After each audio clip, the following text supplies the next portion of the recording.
हमारे अंदर क्या खूबी है, क्या विशेषता है, हम कभी समझ ही नहीं पाते। आजकल जिसको देखो वो किसी और के जैसा बनना चाहता है, वो किसी और की जिंदगी जीना चाहता है। आप जैसे भी हैं, आप बहुत अच्छे हैं। आपको किसी के भी जैसा बनने की कोई जरूरत नहीं। पर हमारी सोसाइटी में ये संस्कार बचपन से ही दिया जाता है। पेरेंट्स भी बच्चों को यही सिखाते हैं कि उसकी तरह बनो, इसकी तरह बनो। और ये संस्कार हमको जिंदगी भर मिलता रहता है कि इससे कुछ सीख लो, उससे कुछ सीख लो, इसके जैसे बन जाओ। किसी से कुछ सीखना बहुत अच्छी बात है, पर किसी के जैसा बनना आपका खुद का अपमान है। आपको किसी के भी जैसा बनने की जरूरत नहीं। आप जैसे हैं सर्वश्रेष्ठ हैं। आपको कुछ बनना है तो अपना बेस्ट वर्जन बनो। परमात्मा ने हर इंसान को यूनिक बनाया है, हर इंसान को दुनिया में खास और अलग बनाया है। अगर परमात्मा को सब एक जैसे लोग ही चाहिए होते तो क्या जरूरत थी दुनिया में इतने अलग अलग तरह के इंसान बनाने की। हर इंसान को यह लगता है कि उसकी जिंदगी अच्छी है, काश मैं उसकी तरह जीऊं, उसके जैसा बन जाऊं। आप उसकी बाहर की लाइफ देख रहे हो, पर वो अंदर से कैसा जीवन जी रहा है क्या आपको पता है? वो इंसान इमोशनली कितना हर्ट हो सकता है आपको पता है? वो इंसान किस तकलीफ से गुजर रहा है आपको पता है? नहीं। एक जंगल में एक कौवा था, वो बहुत दुखी था, रो रहा था। वहां से एक महात्मा गुजरे। उन्होंने उस कौवे से पूछा, तुम क्यों रो रहे हो? उसने कहा, यह भी कोई जीवन है? मुझे कोई पसंद नहीं करता, कोई इंसान मुझसे प्यार नहीं करता, कोई नहीं चाहता मैं किसी के पास जाके बैठूं। तो महात्मा ने पूछा, फिर तू क्या चाहता है? उस कौवे ने कहा कि आप मुझे हंस बना दो। महात्मा ने कहा, ठीक है, हंस तुझे मैं बना दूंगा, पर एक बार पहले तू हंस से पूछ के आ, क्या वो खुश है?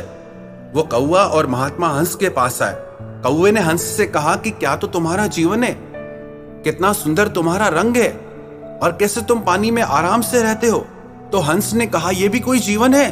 ये कैसा रंग है सफेद सा, और मैं तो बोर हो जाता हूं पानी में बैठ बैठ के, ये कोई जिंदगी है?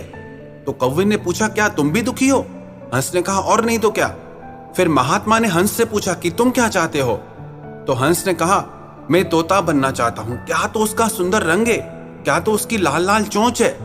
महात्मा बोले, चलो ठीक है, मैं तुमको तोता बना दूंगा, पर मेरी वही शर्त है, एक बार तोते से भी पूछ लो क्या वो खुश है। अभी कौवा, हंस और महात्मा तोते के पास आए।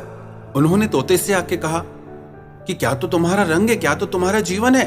तोते ने कहा, यह भी कोई जीवन है? और तुम मेरे रंग को पसंद करते हो? तुम 4 बार यहां से गुजर गए इन पेड़ों के बीच में से, तब जाके तुम्हें मैं दिखाऊं। पता ही नहीं चलता तोता कौन है, पेड़ कौन है। मैं तो अपने जीवन से बहुत परेशान हूं।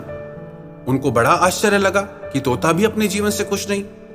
तो महात्मा ने तोते से पूछा, तुम क्या बनना चाहते हो? उसने कहा, मैं मोर बनना चाहता हूं। मोर कितना सुंदर होता है, कितने सुंदर उसके पंख होते हैं, मुझे मोर बना दो। महात्मा ने कहा, मैं जरूर तुझको मोर बना दूंगा, पर मेरी वही शर्त, एक बार मोर से भी पूछ लो कि क्या वो खुश है या नहीं है। अब ये सब मिलके मोर के पास आए। उन्होंने मोर से पूछा कि क्या तुम खुश हो? मोर ने कहा, कुछ आवाज आ रही है। तो उन सब पक्षियों ने कहा कि हाँ, आवाज तो आ रही है। कैसी आवाज है ये? तो मोर ने कहा कि ये शिकारी मेरी मां के पंख नोच नोच के निकाल रहा है। ये कोई जीवन है जहां अगले पल का पता नहीं कि कब मौत आ जाए? मैं तो बहुत परेशान हूं इस जिंदगी से। तो उन्होंने कहा कि तुम क्या बनना चाहते हो? तो मोर ने कहा कि सबसे अच्छा जीवन तो इस कौवे का है, इससे मौत का कोई डर नहीं, इससे कोई मारना नहीं चाहता, किसी का इससे कोई स्वार्थ ही नहीं है। ये मजे से जहां भी चाहे उड़ जाए, जहां चाहे पहुंच जाए। हमारी भी कुछ ऐसी ही कहानी है। हमको लगता है कि वो सुखी है, उसे लगता है कि कोई और सुखी है। वास्तविकता में आपको किसी के भी जैसा बनने की जरूरत नहीं। आप जैसे हैं बहुत अच्छे हैं, सर्वश्रेष्ठ हैं। बस आपको अपनी खूबियों को निखारना है, बस आपको अपना बेस्ट वर्जन बन के दिखाना है।